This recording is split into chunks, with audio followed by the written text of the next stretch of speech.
A Connecticut Yankee in King Arthur's Court, Chapter 5, An Inspiration. I was so tired that even my fears were not able to keep me awake long. When I next came to myself, I seemed to have been asleep a very long time.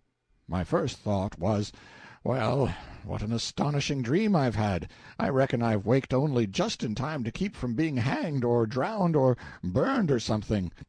I'll nap again till the whistle blows, and then I'll go down to the arms factory and have it out with Hercules. But just then I heard the harsh music of rusty chains and bolts. A light flashed in my eyes, and that butterfly Clarence stood before me. I gasped with surprise. My breath almost got away from me. "What?" I said. "You here yet? Go along with the rest of the dream. Scatter!"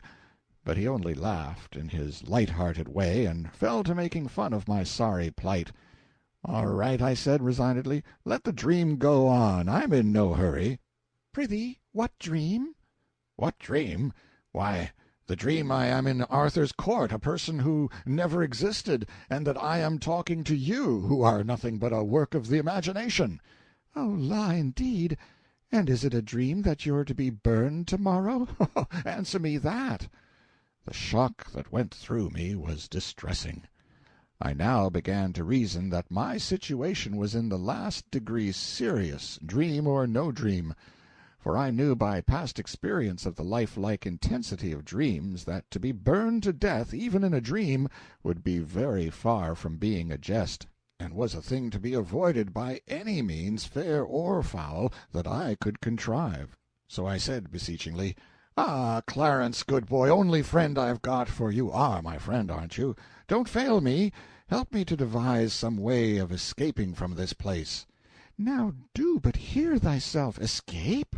Why, man, the corridors are in guard and keep of men-at-arms." "No doubt, no doubt. But how many, Clarence? Not many, I hope." "Full a score. One may not hope to escape." After a pause, hesitatingly, "And there be other reasons, and weightier." "Other reasons? What are they?" "Well, they say— but I daren't, indeed daren't." "Why, poor lad, what is the matter? Why do you blench? Why do you tremble so?"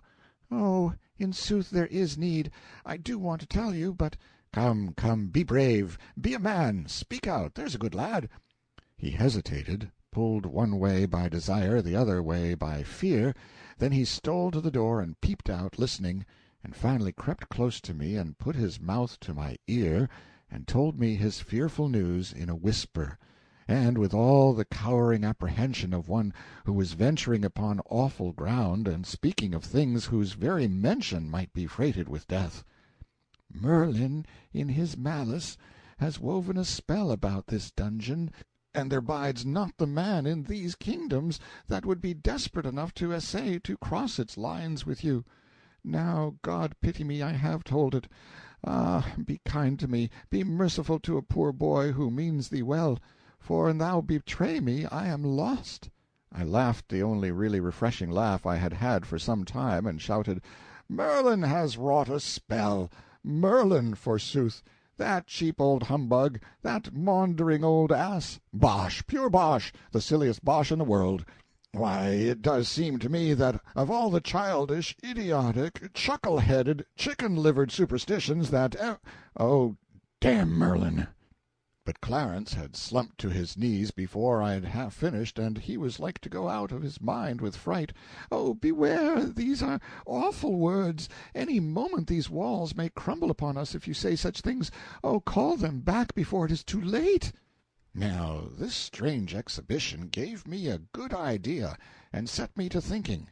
If everybody about here was so honestly and sincerely afraid of Merlin's pretended magic as Clarence was, certainly a superior man like me ought to be shrewd enough to contrive some way to take advantage of such a state of things. I went on thinking, and worked out a plan. Then I said, "Get up, pull yourself together, look me in the eye. Do you know why I laughed?" "No, but for our Blessed Lady's sake, do it no more." "Well, I'll tell you why I laughed. Because I'm a magician myself." "Thou?" The boy recoiled a step and caught his breath, for the thing hit him rather sudden. but the aspect which he took on was very, very respectful. I took quick note of that. It indicated that a humbug didn't need to have a reputation in this asylum. People stood ready to take him at his word without that. I resumed. "I've known Merlin 700 years, and he—" "700? Don't interrupt me.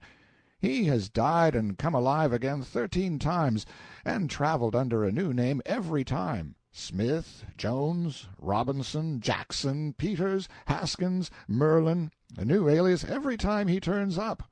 I knew him in Egypt 300 years ago. I knew him in India 500 years ago. He is always blethering around in my way. Everywhere I go, he makes me tired. He don't amount to shucks as a magician, knows some of the old common tricks, but has never got beyond the rudiments, and never will. He is well enough for the provinces, one-night stands, and that sort of thing, you know. But, dear me, he oughtn't to set up for an expert. Anyway, not where there's a real artist. Now look here, Clarence, I am going to stand your friend, right along, and in return you must be mine. I want you to do me a favor. I want you to get word to the king that I am a magician myself, and the supreme grand High-a-muck-a-muck and head of the tribe at that, and I want him to be made to understand that I am just quietly arranging a little calamity here that will make the fur fly in these realms if Sir Kay's project is carried out, and any harm comes to me. Will you get that to the king for me?" The poor boy was in such a state that he could hardly answer me. It was pitiful to see a creature so terrified, so unnerved, so demoralized. But he promised everything, and on my side he made me promise over and over again that I would remain his friend and never turn against him or cast any enchantments upon him. Then he worked his way out, staying himself with his hand along the wall, like a sick person. Presently this thought occurred to me: how heedless I have been! When the boy gets calm, he will wonder why a great magician like me should have begged a boy like him to help me get out of this place. He will put this and that together, and will see that I am a humbug. I worried over that heedless blunder for an hour, and called myself a great many hard names meantime. But finally it occurred to me all of a sudden that these animals didn't reason, that they never put this and that together, that all their talk showed that they didn't know a discrepancy when they saw it. I was at rest then. But as soon as one is at rest in this world, off he goes on something else to worry about. It occurred to me that I had made another blunder. I had sent the boy off to alarm his betters with a threat, I intending to invent a calamity at my leisure. Now the people who are the readiest and eagerest and willingest to swallow miracles are the very ones who are hungriest to see you perform them. Suppose I should be called on for a sample? Suppose I should be asked to name my calamity? Yes, I had made a blunder. I ought to have invented my calamity first. What shall I do? What can I say to gain a little time? I was in trouble again, in the deepest kind of trouble. There's a footstep. They're coming. If I had only just a moment to think. Good. I've got it. I'm all right. You see, it was the eclipse. It came into my mind in the nick of time, how Columbus or Cortez or one of those people played an eclipse as a saving trump once on some savages, and I saw my chance.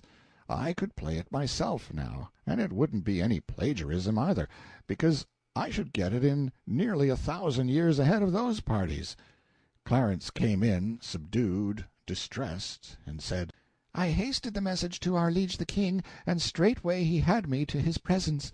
He was frighted even to the marrow, and was minded to give order for an instant enlargement, and that you be clothed in fine raiment and lodged as befitted one so great. But then came Merlin and spoiled all, for he persuaded the king that you are mad, and know not whereof you speak, and said your threat is but foolishness and idle vaporing. They disputed long, but in the end Merlin, scoffing, said, Wherefore hath he not named his brave calamity? Verily it is because he cannot. This thrust did in a most sudden sort close the king's mouth, and he could offer naught to turn the argument, and so reluctant, and full loath to do you the discourtesy, he yet prayeth you to consider his perplexed case, as noting how the matter stands, and name the calamity, if so be you have determined the nature of it and the time of its coming. Oh, prithee delay not. To delay at such a time were to double and treble the perils that already compass thee about. Oh, be thou wise, name the calamity." I allowed silence to accumulate while I got my impressiveness together, and then said, "How long have I been shut up in this hole?" "Ye were shut up when yesterday was well spent. It is 9 of the morning now." "No!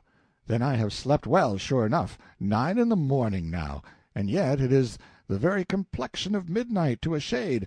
This is the 20th, then?" "The 20th, yes."